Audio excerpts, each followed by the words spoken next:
We're back for our daily college basketball best bets here on Sunday, November 16th. Yesterday, a positive day, looking for more of the same today to close out the week. We've got games all the way from 9 o'clock in the morning all the way until 5 o'clock or 5:30 at night. So again, full day of college basketball. And folks, before we get into the video, make sure to hit that subscribe button down below for some more daily college basketball best bets here on the channel. Shout out to Fresno State last night, coming through with the huge victory early in the day. How about those Georgetown Hoyas? We had an all-around good day yesterday. Let's look again for more of the same here today. Again, hit that subscribe button down below for more. Later today, our NBA best bets also on the channel. Obviously, today is a Sunday, meaning there is NFL on, so make sure to go check out our NFL predictions and best bets and best player props here for week number 11 before the games tonight. Let's do it. First, also later today on Greedo Plays MMA, our UFC Fight Night Qatar full card predictions. Arman Sarukian and Dan Hooker in the main event from Qatar. That video will be dropping at noon Pacific today on Greedo Plays MMA. You're not going to want to miss that video.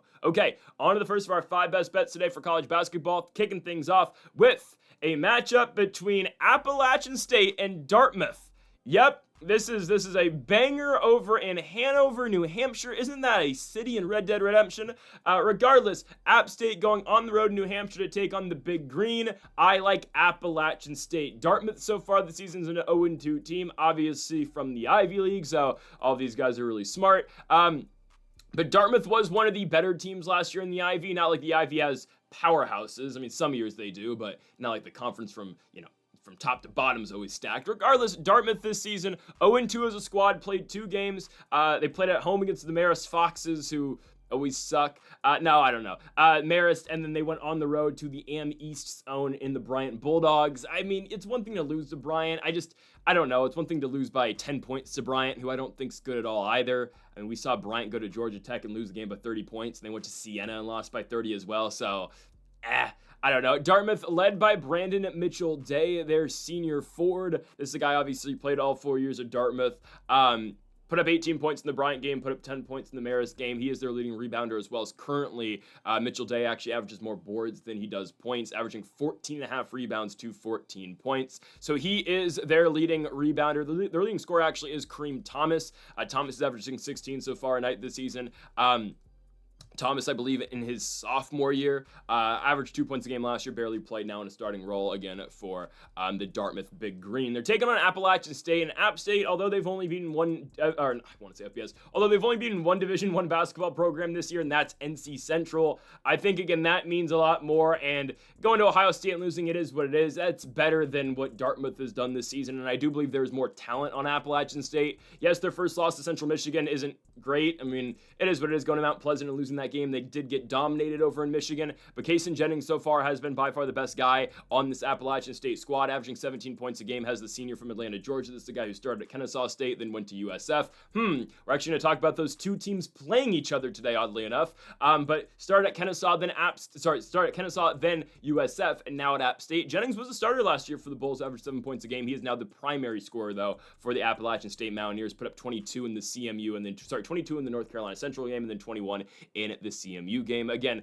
Appalachian State, a 2-2 team so far this season, opened up the year losing to Central Michigan. They beat Division II Carolina University, beat NC Central, and then went out to Columbus and obviously lost to Ohio State. I just don't think Dartmouth is very good. I look at Dartmouth playing, I mean, from what I have seen out the squad, they don't really score all that well, and especially the Marist game. I mean, this team just struggles at home against the Red Foxes. They are a favorite to beat Marist to start the season, and they shot 15% from beyond the arc and 30% from the field. They went 3 for 20 from beyond the arc in that game. Ridiculous numbers. For the most part, this is going to be a 7-man rotation. Again, their primary guys are going to be Kareem Thomas and Brandon Mitchell Day. I mean, they were a little bit better in their second game of the season. Don't get me wrong. They actually put up points on the road at Bryant, but again, you are even money against the Bryant Bulldogs on the road. You take an early lead in the first half, and then the second half is all Bryant. Bryant, who's not known for their scoring, puts up 55 points in the second half against the Big Green. I think I don't like it at all. I just don't. Out of a Dartmouth team that struggles to find scoring at points, if you're giving up that many points at the same time, I don't think so. Appalachian State, do I think this team's some powerhouse? No. Again, obviously App State coming out the Sun Belt. They were a very mid team in the Sun Belt last season. They were hovering around 500, but I'll take a mid team in the Sun Belt over a mid to low level team in the Ivy League. And honestly, that's what I believe Dartmouth is going to be. Obviously, the Ivies, we're in a weird part of time right now in college sports, especially when you're actually seeing Ivy League players who are good enough to go play college basketball elsewhere. You're seeing these guys who, again, go to the Ivy, have hella great grades, and they still transfer out. I mean, obviously, Princeton has been the biggest, they've taken the biggest hit towards that. We're in a weird spot of college basketball. But obviously, with Dartmouth here, you're not going to be getting the best level players. Obviously, you need to still pass somewhat of an academic requirement. And I just don't think this roster matches up with a roster like Appalachian State. To me, again, it is really just Kareem Thomas and Brandon Mitchell-Day. Jaden Williams is also on this team. He does average 12.5 points a night. Williams is a senior forward from Florida, played all 4 years at Dartmouth. But again, Dartmouth has never been the best team out of the Ivy. Again, hovering around 500 squad, but I do believe Appalachian State's 500 is a lot better than Dartmouth's 500. And again, I've seen Appalachian State so far this season. I think they can score. I know they struggled at Ohio State to score. That doesn't really, if you struggle in Columbus, you probably shouldn't struggle at Dartmouth, I don't think. I'm okay with Appalachian State here, guys. We get pretty much even money. We've seen Dartmouth twice this season lose games in which they were at even or slight favorites. I think they're going to lose another close to even type matchup here. I'm going to go with the Appalachian State Mountaineers on the road to be the Dartmouth Big Green. It's going to be minus 120 on the money line. Give me Appalachian State. On to our second best bet of the video, we move to that aforementioned game between the South Florida Bulls going on the road to Kennesaw, Georgia to take on the Kennesaw State Owls. I'm going with Kennesaw State plus 4.5. It's a game, to me, when I look at it, it's a game that should be fairly even on paper. It should. Appalachian State, Kennesaw State, my goodness. Kennesaw State, 3-0 team this season. They haven't played a good team yet, but they've been nothing but successful so far. This is a team playing with a bunch of confidence because they haven't really faced opposition yet. Now, if they had to go to Tampa, I'd be a little concerned because you got to make this road trip. I know it's not far, but you got to make a road trip, and you're 3-0. I don't know. I don't love a team's first really difficult game being on the road. I just don't. Like, we saw Utah Valley. I know, again, we had Fresno on them last night, but Utah Valley played a cupcake schedule before they went to Boise, and they got beat up at Boise, then they got beat up at Fresno State. So I don't love a team's first big test to be on the road. That's not what Kennesaw State gets here. Kennesaw State plays South Florida at home after starting the season 3-0. Now, are the teams that they've played, I don't want to call them jokes, but kind of they are? Yes, okay. Kennesaw State has beat Payne University. What the hell is Payne University? I don't know. They did go on the road and beat Florida A&M. It's kind of surprising that they went and played the Rattlers on the road, but they won pretty convincingly. The Rattlers, a decent SWAC team, I think, this season from what I've seen out of them. But they beat Florida A&M by 20 points. And their last victory, they beat Point University.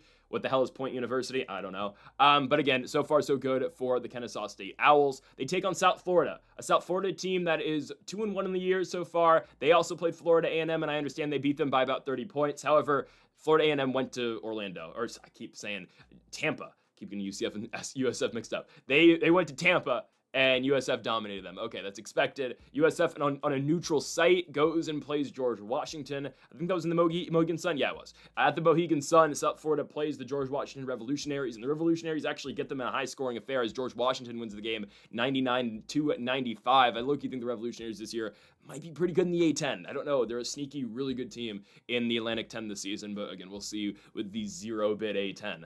Anyways, South Florida's last game, they beat Coppin State, whatever. They beat them 100-50. Don't care.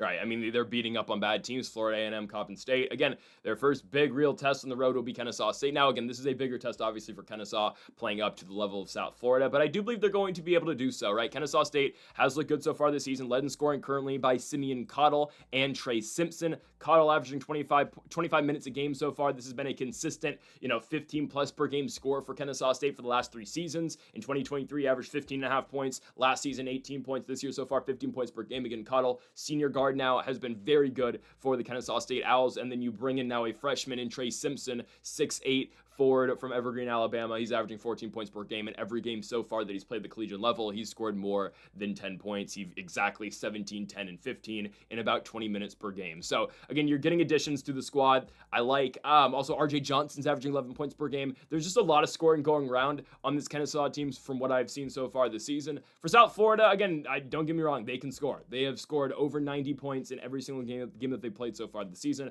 102 against Florida A&M, 95 against the Revolutionaries at the Mohegan Sun, 100 in their last game. I understand. Again, this is a high-scoring team. Currently, Josh Omafo, I believe I'm butchering that, but averaging 19.5 points per game. He was with Robert Morris last season, now over with South Florida. He's averaging 20 points per game so far this year. Isaiah Nelson also averaging 15, along with CJ Brown. Again, both those guys averaging 15 points a game. Again, it's not even like I can say, oh, take these games with a grain of salt. They're playing, bad teams. Well, they did score 99 points or 95 points in their loss to the Revolutionaries. What I will say about this, though, is I think, they've only played one semi-decent offensive team. Obviously, we don't expect FAU or Coppin State to score many points in them. The one team that they play at a relatively high level, George Washington, goes out there and scores 99 points on them. Right, that's something just to pay attention to. Again, Isaiah Nelson was a pretty good player last year at Arkansas State. Again, transfer. CJ Brown in his second season playing college hoops, was at USF last season. Started a lot towards the tail end of the season. Obviously now starting permanently for USF. But I do think that's a good point to make. Again, Kennesaw State should be able to play up to the level of South Florida. And we've seen so far, yes, USF has beat up on bad teams. The one time so far this season they've played a semi-decent squad, they've given up 99 points. And I don't know if Kennesaw can put up that many. Again, seemingly you'd think they would have to be competitive with another high-scoring squad in USF, but I think we should be all right. Again, Kennesaw, same thing applies to them. We haven't seen them score that many points against a good team so far, but in the games that they have played, you got to take them with a grain of salt. I understand, and you got to, again, realize who they're playing, but the victories, again, 105 points against Payne, 92 points on the road at the Rattlers of Florida A&M, and 111 points against Point University. I know these are not juggernauts, but they're finding ways to score, so we have to value that. I'm going to go with Kennesaw State here at home. We don't even need them to win. We need the Owls to cover points. Additionally, right, you're taking South Florida, putting them on the road. I don't know what type of home environment the Kennesaw State Owls are going to have on a Sunday at 1 o'clock. I don't know what crowd they're going to be drawing, but hopefully it's something. Hopefully it's more than the Fresno crowd we were watching last night at the Save Mart Center. I'm going to go here with the home team, the Kennesaw State Owls, plus 4.5 against the USF Bulls. On now to our third best bet of the video. We move to a matchup in the Nest. Yes, they're not calling it the Nest anymore? Wasn't the official name for Sac State the Nest? I thought it was. I don't know. On ESPN, they're calling it the Sacramento Pavilion, the Hornet Pavilion. Oh, okay, never mind. Yeah, it's close enough. I think, they rebuilt their arena, kind of. Regardless, Sacramento State at home against Presbyterian. I'm going with Sac State. I know Sac State's lost back-to-back games. I think they're completely fine here. To cover 4.5, they should be able to beat the Blue Hose. I mean, okay, I did this last year. Blue Hose. Like, it just sounds like I'm saying Blue Hose. But, okay, whatever. Presbyterian, their name is the Blue Hose. Hose.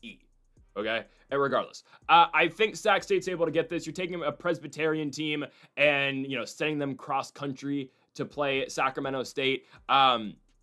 Presbyterian is, oh goodness, I don't even know what state it is, and it's on the East Coast. South Carolina, thank you. Presbyterian is in South Carolina. I was gonna say Georgia. Regardless, Sacramento State is at home against Presbyterian. You're making Presbyterian go cross-country for a 1 o'clock game against Sacramento State. Now, Presbyterian is starting a very long California road trip as they will go to Cal Berkeley on Tuesday, and then they will close the week at the Pauley Pavilion against the UCLA Bruins. So this is the start of their long trip. Obviously, Presbyterian from the Big South. I think Sacramento State gets them. Sac State is a 2-2 team so far this year, and they are yet to win a game against another Division I school. However, there is some optimism, I think, around Sacramento State. If you've seen anything about Sac State, they are getting they were getting quite a bit of attendance at home games already this season. Obviously, the big news in the offseason, a lot of money's being put towards Sacramento State as they try to make their bid to the Pac-12, which seemingly appeared like it was going to happen, but now I guess they're not going to go to the Pac-12. I thought they were, but I guess it's not happening anymore because their football team kind of sucks again. Regardless, I know they've had some big wins this season. But anyways, obviously Shaquille O'Neal has come in. He is now the general manager of Sac State. Is that still happening? I mean, I think it is, right? I've heard nothing about that. Yeah, he's a general manager. I have not heard a single thing about what Shaq has done so far this season, and I have not seen Shaq talk about Sac State basketball yet. I'm on the official Sac State website. No, you guys need to see this. They have a whole picture for Shaq. Look at this. What? I mean, what? Dr. Shaquille O'Neal? What? That's insane. Dr. Shaq, are we okay?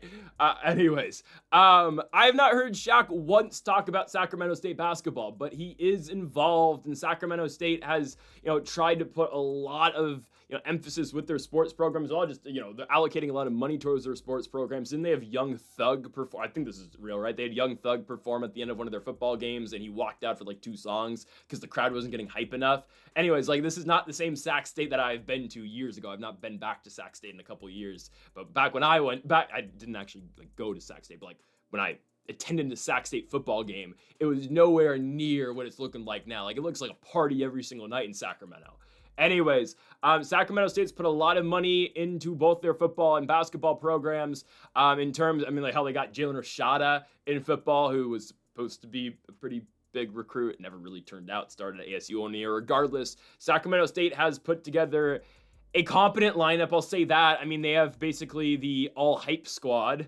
Is that unfair to say? But it's true. They have a lot of guys who have garnered hype, through one way or another. And that all starts with Mikey Williams. Mikey Williams is playing for Sacramento State. Mikey Williams was a bench player last year for Central Florida. He is now one of the primary scorers for Sac State this season. I would not say he's their best player. That is by far Prophet Johnson. Prophet Johnson's a senior who was at Fairfield last year and averaged 13.5 points per game. He's by far the best guy on the Sac State team. He's averaging 18.5 points and 11 boards for a point guard. Well, he's really playing the 2, but that's insane. So Prophet Johnson's their best guy. Obviously, Mikey Williams is playing. I mean, he only scored, 5 points a game last year. He's averaging 17 so far for Sac State. Did drop 30 in their loss to the UCSB Gauchos, but that was a big stat line that I saw over social media quite a bit, or I saw on TikTok quite a bit. Oh, look at Mikey Williams. That's awesome. Good on him. The other players that we need to mention, Jeremiah Cherry. I don't think Jeremiah Cherry's got that much hype around him, but he is a senior forward from UNLV. He was at UNLV last year, started at UNLV quite a bit. I don't know how Sacramento State got him to come here, but the Run Rebels, again, have a completely different squad in 2025 and 2026. But Cherry's here for a senior season. He's averaging 18.5 and 9.5 points per game. And the other big hype machine that Sac State has is Shakir O'Neal, obviously the son of Shaquille O'Neal. Now, Shakir does not make nearly the amount of impact that a Mikey Williams or a Prophet Johnson or Jeremiah Cherry makes. He is a bench player, doesn't really play that much. He'll average about 18 minutes a game. He started last year most of the season for Florida A&M. He is starting right now for Sac State as well. He's just, the 5th option. He doesn't really score, and he's just kind of there. He doesn't really do much. He starts, doesn't play big minutes, averages 3 points and 2 boards a game. Okay. He wasn't bad for Florida A&M last year, I remember, but whatever. He started at Texas Southern, didn't really play at Texas Southern. Got quite a bit of run last year with the Rattlers, but now again here at Sacramento State. What I can say about Sac State from watching them play so far this year is that they're going to put up points. Their defense might not be the best, but if you're not ready to run with this team, you're in trouble. They are going to put up points on everybody. First 2 games of the season, they played Dominican University. I don't think it's a secret. I live in California. I've never heard of Dominican University in California. They beat Jesup University, and I get it. They gave up 76 points to Jesup, but they won 86-76. They lost to UCSB 92-87, which is a very encouraging sign. Did lose to Davis on the road, but only by 4 points. Like, guys, Sac State is quietly putting it together. Are they going to make a run in the Big Sky this year? Probably not. Money Williams in Montana that team is so good. But I do think Sac State will probably finish, I think, top half of the Big Sky this year. Now, the question is, again, I posed it earlier, or I just said it, I made a statement. If you're going to beat Sacramento State, you have to be prepared to run with this team the entire game. And you have to be prepared to score a bunch of points the entire game. I don't think Presbyterian's really ready for that. Presbyterian is 3-2 this season. They lost to Navy 76-55. Beat Bluefield, don't know what Bluefield is, but they won by 30. Beat ETSU, East Tennessee State, by 4 points, 68-64. They went to Georgia State, they went to Atlanta and won. They beat Georgia State 63-31, that's awesome. And then they scored 61 points against South Carolina. I really don't care what their win-loss record is. I care about how many points they're scoring right now. And they are yet to crack 70 points as a team against another Division I school. That's a problem. Because Sacramento State pretty much is going to score 80 in every single game that they play. They're going to get into the 80s. And for Presbyterian to cover 4.5, that means they need to get around 75 points at the minimum. That is the floor for Presbyterian, is 75 points. Guys, that's not happening. I'm going to take Sacramento State. The Blue Hose are led by Jonah Pierce and Carl Parrish. Pierce averaging 16 points a game, Parrish averaging 15 points per game. Pierce is a senior who, again, has been at Presbyterian his entire collegiate career at the Division I level. Same with Carl Parrish, but I'm going to go with the Sac State Hornets in this game to cover 4.5 points. Additionally, right, Sacramento State's at home, and there is a little bit of hype around the Hornets. That's all I'm saying. There's hype around this team. They could not win the Davis-Sacks, battle. I don't know what they're going to call that battle. I'm sure it has some name. I've actually been to a Sac State-Davis game at one point in time for football. Regardless, I think there's a rivalry to that. I just don't remember. Anyways, I actually saw Cam Scadaboo play at one point in time at Sac State. Anyways, give me Sac State minus 4.5. Let's go into our fourth best bet of the video. Indiana. Now, they haven't failed us yet, so I'm going to keep doing it, okay? We're going to keep riding with Indiana until the wheels fall off. But no, that's not entirely the mindset here. There's legitimate reasoning behind this. Okay, Incarnate Word went to Colorado State. I don't think the Rams are bad, but they're not as good as Indiana is. Incarnate Word went to Colorado State and lost by 34 points. And they're only 25-point underdogs in Bloomington? An Indiana team that has scored basically 100 points in every single game. What do I mean by basically? They scored 98 against Alabama A&M, then 100 against Marquette in Chicago, a really good Marquette team, and then 101 against Milwaukee. Okay, do we think Incarnate Word can score 75 points here in Bloomington? Probably not. Incarnate Word, from what I know this season, they have a couple guys who can just explode for big point totals. But they've played 3 games and 2 of them are Division II schools. So really all that I have to base this off of is their game against Colorado State on the road. The first day of the college basketball season back on November 3rd, they go to Colorado and lose again 98-64. They then proceed in about 2 weeks to play 2 D2 schools. They play Jarvis Christian and Southwestern Christian, and they win both those games 104-60 and 109-70, but you're playing Division II schools. And so basically your Division I games go from Colorado State on the road, then you're back at Incarnate Word for 2 weeks. And then, okay, let's go to Bloomington and play an Indiana team who right now, if the tournament started today, would be a 7 seed. I think they'll probably be like a 5 or a 4 seed. This is a team that's going to be ranked fairly shortly, and a team that should be undefeated going into Big Ten play come December 3rd against Minnesota. And if you watch Minnesota play last night against Green Bay, yeah, I think Indiana's going to win their first Big Ten game this year. I know Minnesota pulled it out in overtime, and they hit their half-court shot that didn't count the regulation, but you can't be that competitive with the Green Bay Phoenix and stay competitive with the Hoosiers. Because something about how this DeVries-led team is playing, it's just different right now, man. It is just different. The Hoosiers are back. They are fully back. I don't want to keep hating on Mike Woodson. I saw Trey Galloway score like 50 points yesterday in the G League on the Santa Cruz Warriors. I think Trey Galloway is same team that basically gave Victor Oladipo to the Milwaukee Bucks. Galloway scored 50 points last night for the Warriors G League team. Are we dead ass? I mean, that's cool. That's actually really cool. Anyways, it's a new era of Hoosiers basketball, and they're beating teams down. I've been saying it all year long, but really the mid-major super team plus Tucker DeVries, this team's just different this year, man. I mean, DeVries doesn't always have to have the biggest game, but he's always a threat. How about Lamar Wilkerson so far this season, man? Wilkerson averaging about 30 plus minutes a game, put up 24 points in their win over Milwaukee. That's huge. How about Tatum Connerway, who scores 21 points in 30 plus minutes in their last game against the Milwaukee Panthers too? Again, Indiana, we have taken the Hoosiers in every single game they've played so far this year, and they have covered in every single game that they've played so far this season. And I know eventually, right, they have to not cover the spread. It's not going to be tonight. I'm not planning on always, I see Indiana on the schedule, we have to pick them. I just don't understand this line. And if the Lindenwood line is like 36.5 and it doesn't make sense, I'm not going to play it. But you can almost guarantee yourself, if we get a good line when they play K-State next Tuesday, a week from Tuesday, we are all over that. But I mean, again, I don't understand why this line's so close. And I'm saying 25.5 points is close. Well, it kind of is. Indiana is levels better than Incarnate Word, in my opinion. you look at all the talent this team has. Again, it is the mid-major super team, but Lamar Wilkerson, who comes in from Sam Houston, has been dominant. Again, you get Connor Enright, who is not from a mid-major, is from DePaul, but I mean, DePaul sometimes just might as well be a mid-major. I absolutely love what the Hoosiers are doing. How about Reed Bailey at the 5, right? Reed Bailey they get from Davidson. It's a completely different team. It's a new rotation, and it's working. It's a whole new era in Hoosiers basketball, and they're back to actually winning now. Going to Bloomington and going to Assembly Hall is actually going to mean something now. As for the Incarnate Word Cardinals, from what I have seen, again, it's hard to take this team seriously because they've beat up and scored 100 plus onto D2 schools, and then, okay, or I don't even know if they have to be D2, right? They're not NAIA. They're probably D2. They have to be D2. But gotta take it with a grain of salt because you look at the Colorado State game, like, yeah, they got blown out in the CSU game. But their 2 victories over Jarvis Christian and Southwestern Christian, they get big points out of Taj Stavisky, who is a senior out of Sandusky, Ohio. He's on his 4th team now, started at Canisius, then went to Cleveland State last season for the Vikings, who were very good last year in the Horizon League, and then went to Incarnate Word, obviously, this year. Stavisky is averaging 19 points per game so far this year. Get this. Is this real? I guess oh my God.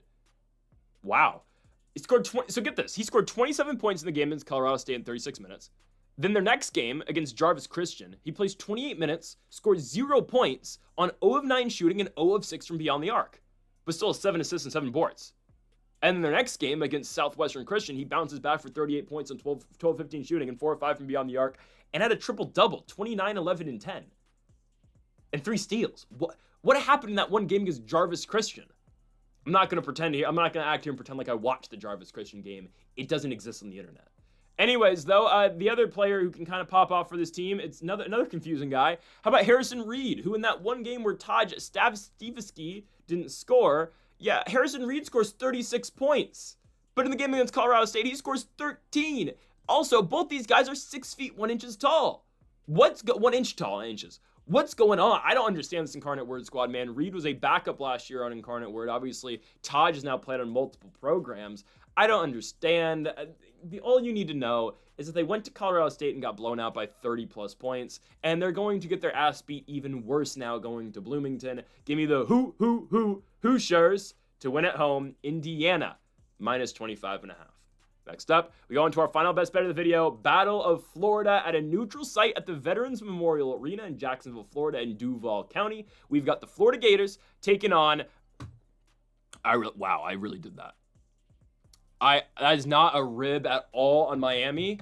I actually just butchered that. That's so horrible. Did I have Florida State on the opening graphic too? Oh my goodness, I did. I swear I'm not going after Miami at all. Like I have nothing against the university, and I don't like. I completely just whiffed on that. That's horrible. The Florida Gators are at home taking on the Miami Hurricanes. I don't know why I put FSU on the graphic. That is not.